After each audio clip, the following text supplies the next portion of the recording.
Hello, hello.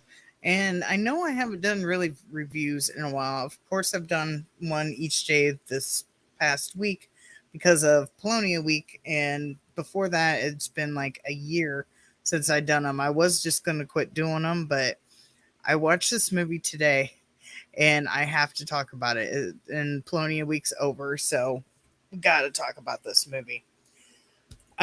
But before we get to that, I am working on a new intro. I don't know why. If I originally had the intro that just played that dark, or because I had lost it and I had to clip it out of an already made video. So I don't know if doing that made it darker than what it really was, or if it was always that dark and I just didn't notice. But I was watching it and I was like, I don't really like this anymore. So I am working on a new one. Hopefully, it's going to be cooler. It's going to be about the same concept, but hopefully, it's going to be cooler. It's taken a lot to get it done. So hopefully, y'all like it. And I'm pretty excited about it. So, this movie that I want to talk to you guys about is called Valley of the Dead. A lawyer turned army captain must team up with an enemy squad of soldiers when they're attacked by zombies created by World War II bad guy experiments. So, sounds interesting enough. This movie, according to Netflix, came out this year, 2022.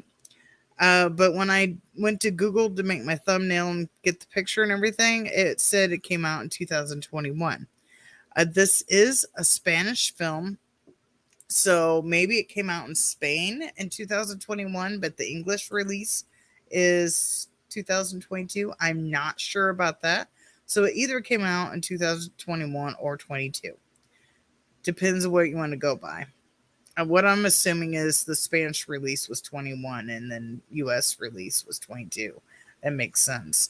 This movie is like an hour and 40 minutes. Like I said, I don't think I said yet. This is on Netflix.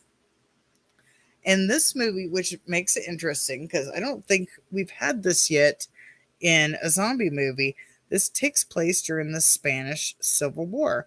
We've had other wars where the zombie apocalypse happened, but this one takes place during the Spanish Civil War.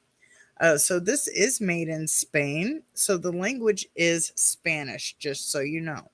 But I did find because I was gonna eat lunch while I watched this, so I had played it for a little bit while my lunch was cooking. And when it was done, I paused it and I saw the screen pop up where you could pick like subtitles and stuff. And I noticed it was an English thing that you could pick. And I was like, I'm curious. So I clicked it, and sure enough, it dubbed it. So if you don't want to read the subtitles, you can click, just hit pause, and there'll be a little option underneath the pause bar. So you could pick English on that. I went ahead and did that because, let's say, I was getting ready to eat lunch and I didn't want to try to read subtitles and eat lunch. So I did watch the dub version. Normally, I like the just watch it in the regular language and have the subtitles, but figured since I'm making notes and eating lunch, I'll just listen to the dub version. And it didn't seem that bad with it being dubbed. I won't be saying who stars in this just because I'm afraid that I am going to brutalize their names. I am going to have some clips, probably over here somewhere, of the trailer so you could kind of see a little bit of what I'm talking about. The captain gets an assignment to deliver a letter but can't drive. So he gets assigned this kid who is locked up for being a coward. And the captain is in trouble for trying to save this kid because they wanted to kill him because he basically abandoned where he was supposed to be. They wanted to kill him because he was a coward, and I'm saying how they described it. And so his punishment is, since he can't drive, that kid has to drive him. And so they send this mission out to have him deliver this letter, and they decide to go and take a shortcut. And the shortcut ends up getting them into trouble. So they go take this shortcut, and come to find out that is where the experiments are taking place.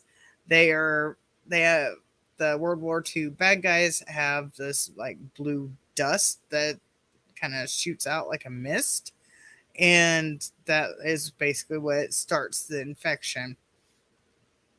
And uh, when they the kid that drives the car, he's actually pretty funny. There are some funny parts in this movie. When they do shoot people,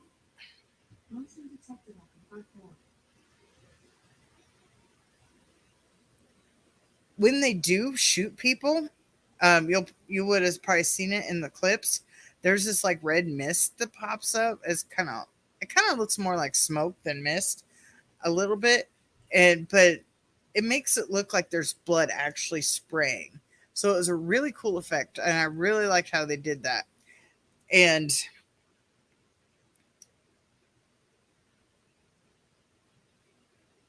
yeah, but when they shoot, there's this red mist that comes out, and it does make them look like they're actually shooting and blood spraying. So it's actually pretty cool. They do end up on a train on this one. It's nothing like Train to Busan. The zombies are fairly slow. They are a little quick at times, but they don't actually run. The makeup effects are actually really well done, I think, for this movie. This isn't a bad zombie movie. It does have some comedy in it. It's not an overbearing comedy movie, but it does have like the banter between like the all the soldiers is pretty funny. The kid who gets stuck driving him is pretty funny. The red mist, like I said, the red mist is made to look like blood when the person gets shot is really cool. I really like that. I thought it was really well done. When the credits start, do not shut it off yet because there is a cutscene in the credits and makes you think maybe there'll be another movie. I hope so. This was really good. Um, what else I want to? Oh, when I was trying to find a picture that I can use for the thumbnail, like a poster picture, I was finding pictures of a PlayStation 4 game. So I don't know because I've never heard of this before. So I don't know if the game came first and they made a movie off of it, or the movie was popular so they made a game off of it. It could have been either one. I'm not sure which came first. But this is either based off a video game or they made a video game based off the movie. I'm not quite sure, but I did see that at least a PlayStation 4 game of this. So that's kind of cool if you like that kind of stuff. Um, IMDb gives it a 5.7 out of 10. And what I saw by some of the reviews, people are pretty well enjoying this. I'm going to give it a 7 out of 10. I really enjoyed it. I thought it was a really well done zombie movie. It was nice to see something a little bit different. It wasn't 100% different, but it was different enough. Um, but yeah, definitely go check this movie out. If you don't want to deal with subtitles, they do have a dubbed version. You just have to make a little effort to get it dubbed. But yeah, go check it out. So I'll see you next time. Bye.